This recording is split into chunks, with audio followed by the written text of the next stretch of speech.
Hi friends, welcome back. Today we are going to discuss lead code problem 20, valid parenthesis. So given a string S containing just the characters, we have like a round bracket and then curly bracket and square bracket, and the closing brackets for all these brackets determine if the input string is valid. And input string is valid if open brackets must be closed by the same type of brackets. Open brackets must be closed in the correct order. So let's just discuss this with sample examples that we have here. Um, so uh, let me just change the color here quickly. So we are given three kind of input parentheses. One is curly brace, one is open brace, like a round brace, and then one is a square bracket. So we have three kind of brackets like this, and on the opposite side, the closing brackets we have is like these closing brackets we have, and the closing square bracket. So uh, we will be given a string and we have to check if it's a valid parenthesis string or not. So for example, if you look at this first string, it has a opening bracket and then closing bracket, right? So opening bracket and then closing bracket, so this is a valid parenthesis because after opening bracket the closing bracket is coming.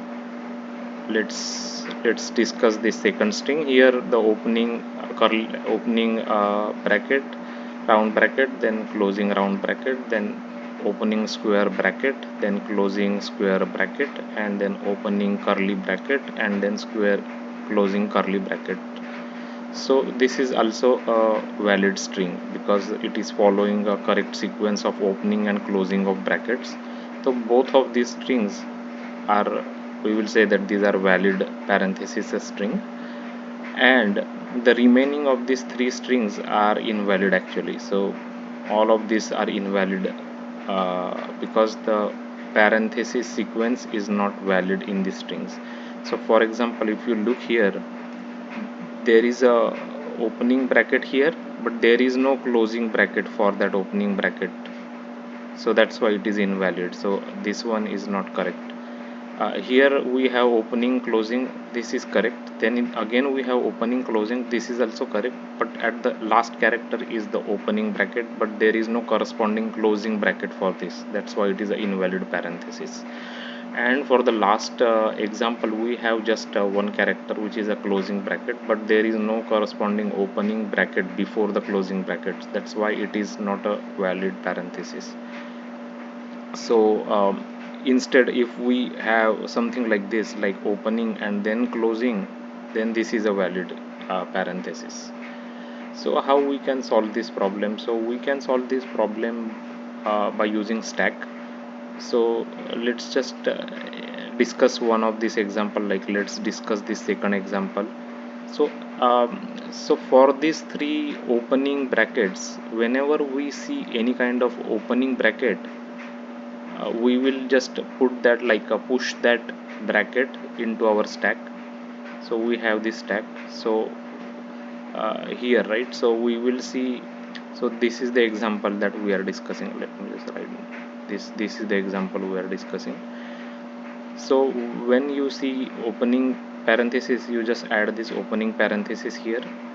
So next character you see is the closing parenthesis, right? So when you see closing parenthesis here, then we will pick the stack and we will make sure that the last character we have seen on the stack is the opening parenthesis of the same type.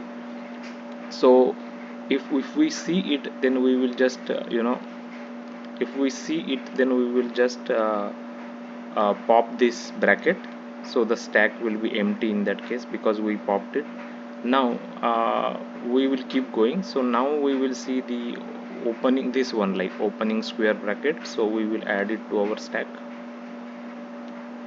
After that we will see the closing square bracket here. So for the closing square bracket, we will pick the stack and we will see that a corresponding opening bracket is there, so we will pop it out. So our stack becomes empty now. So now again the opening curly bracket will come and we will push that bracket here onto the stack, and last character is the closing curly bracket. So for closing curly bracket we will pick the stack and we will find that opening bracket is there, so we will pop that out. So at the end we will have an empty stack. So we will just check if, like we will check like in the implementation here, if the stack becomes empty then we will just return true. If the stack has any kind of a character left, then it's kind of a false, means it's not it's a invalid sequence.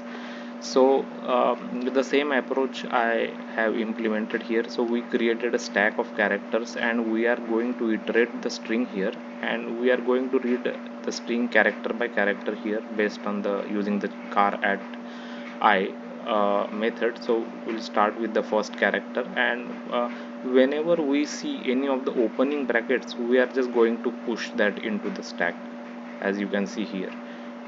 If there are any kind of a closing brackets are coming here, for example here the closing bracket is coming, then we are going to make sure that the stack, if the stack is empty at that time, means there is no opening bracket for the corresponding closing bracket, we will just going to return false here. If there are some character there on the stack, we will pick the stack and we will make sure that the opening bracket character is there for the corresponding closing bracket. So here this is the closing bracket, so this is the opening bracket character. If it's not there, then we are going to return false, and if it is there, then we are going to pop that character out, right? So we are going to do the same thing for all the brackets. So here is the like a round bracket, then here is the same thing, same logic we will do for a curly bracket, and same logic we will do for the square bracket as well. So first we will check the stack. If it is empty, then it means that there is no opening bracket available for this closing bracket, we will just return false. Otherwise we will make sure that the correct bracket is there onto the stack top, and if it's not there, we will return false. If the correct bracket is on the stack top, then we are going to pop it out. After we iterate the whole string, we are going to check if the stack becomes empty, then we are going to return true, otherwise we will return false. So these same examples actually I have taken it for my test cases here. So let's just quickly run the test cases and make sure that this logic works. So as you can see, we are getting the correct output for all our examples, so we can submit the solution. So see, the runtime is just 1 ms and almost 98% faster, and then almost like 76% faster in the memory usage. So this is the stack solution for the valid parenthesis string. So hope you enjoyed the video. If you like this solution, please subscribe to the channel and click on the like button and click on the icon to get the notifications. uh, Thank you.